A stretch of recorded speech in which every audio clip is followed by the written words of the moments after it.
Hey everybody, George here, and welcome back to the Art of Water. Today we are going to be doing a species profile on the threadfin rainbow fish.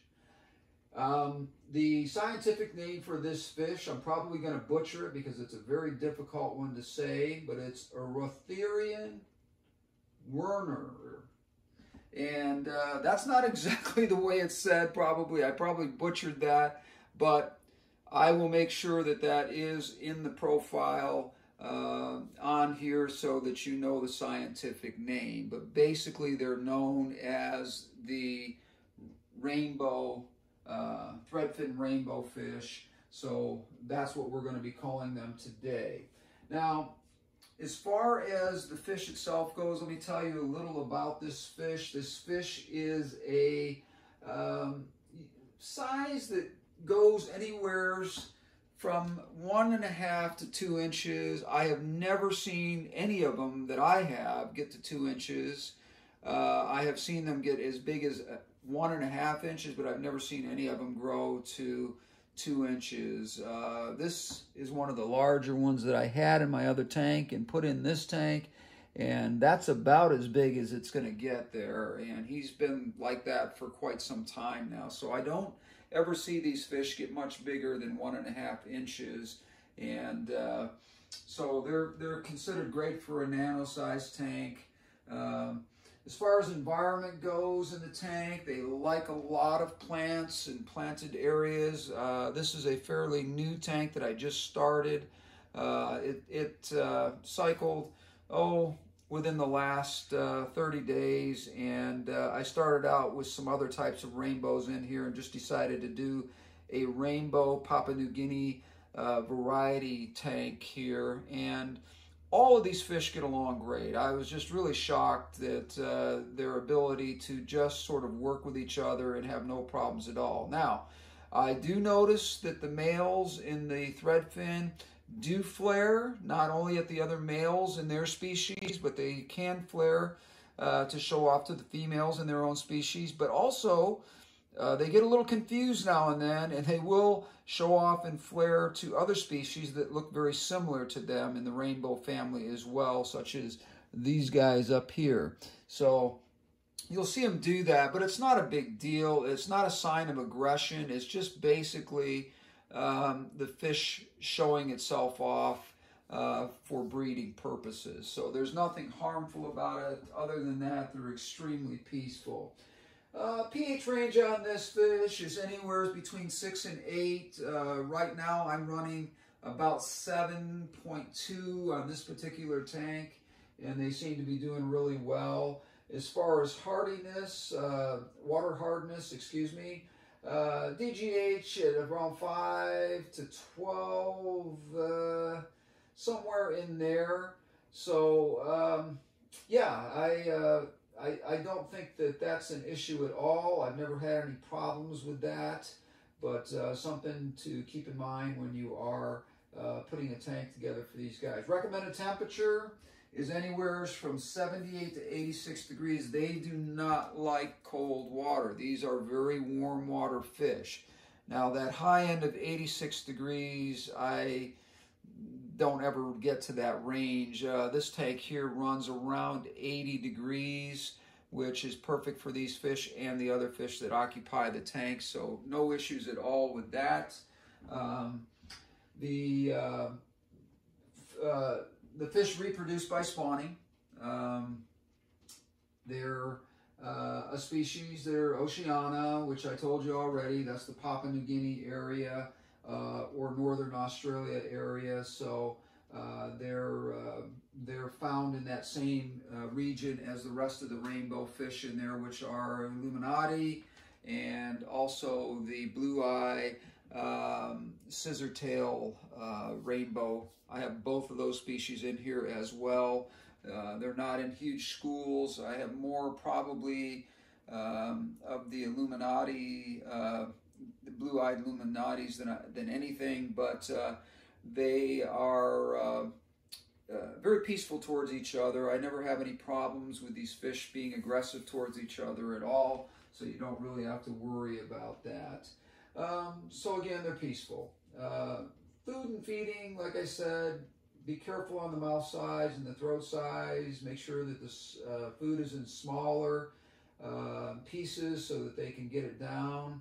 And the sexing on these fish is easy. The males have the longer fins and much more colorful. If you notice on the threadfin, like this guy right here, he has some pinkish orange on his tail, but also on his dorsal fin, and then the long black top fin and bottom fin, which is why they're called the threadfin. When they flare out, you'll notice, though, that that can be quite beautiful and quite spectacular when it happens, and thus the reason why I really enjoy this fish a lot. Now, as far as breeding goes, we'll get into that a little bit more. Threadfin rainbows need a really perfect water quality to spawn. That's going to be one of the biggest things you're going to have to do, is make sure water quality in your tank for this particular species is extremely good. Large changes of slightly cooler temperature will induce them. So when I say cooler temperature, I'm talking around that 76 degrees. Don't go any lower than that. I'm not talking about bringing the temperature below what I told you is the recommended temperature for these guys, between 76 and 86 degrees. Once you get down into that lower range, though, you will stimulate them to spawn.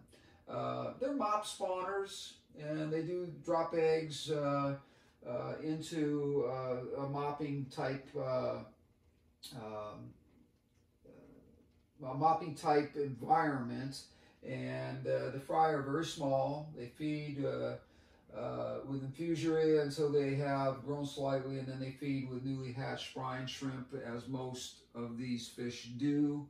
Their lifespan is anywhere from 3 to 5 years. I have kept some of these guys for up to 7. And that was a species tank environment, though, where I had nothing but the threadfin rainbows. They've been around since 1973. I found them to be a fascinating fish when I first saw them. And I just thought a species tank would be beautiful.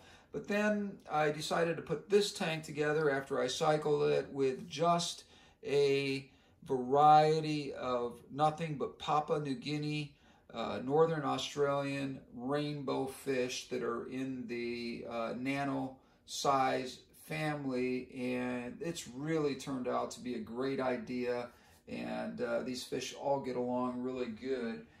Some people would say that that's probably not a thing to do, but I'm not really worried about it. As I said, I'm very proficient in this, and I know what I'm doing. I'm watching the fish very carefully to make sure there's no aggression or anything like that, or any problems.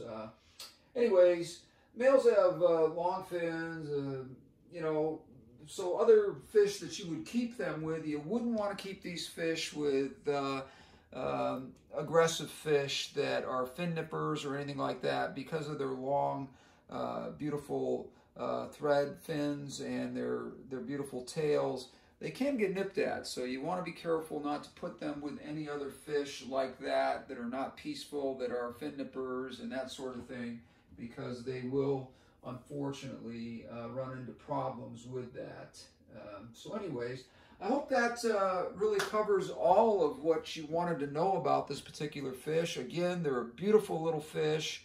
I really, really enjoy them. I think the males are extraordinarily beautiful when they flare and they show themselves to the females and to other males, and just really beautiful. And again, like I said, this is a tank which I want to emphasize one more thing that I talked about earlier. Water quality is so important for these fish, as they are with any small rainbow fish in this variety, because they will have problems with temperature changes that are dramatic, water parameters that are dramatic, and so forth. So make sure when you're doing water changes that you're making sure that the temperatures are very close.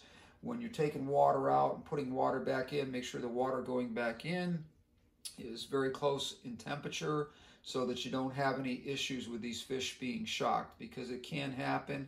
And water quality, again, very important. As I've always stressed in every one of my videos, it's so important to make sure that the water quality is, you know, superior all the time. And I do that, like I told you, by making sure that I do 2/4 water changes a week and then a half water change towards the end of the week.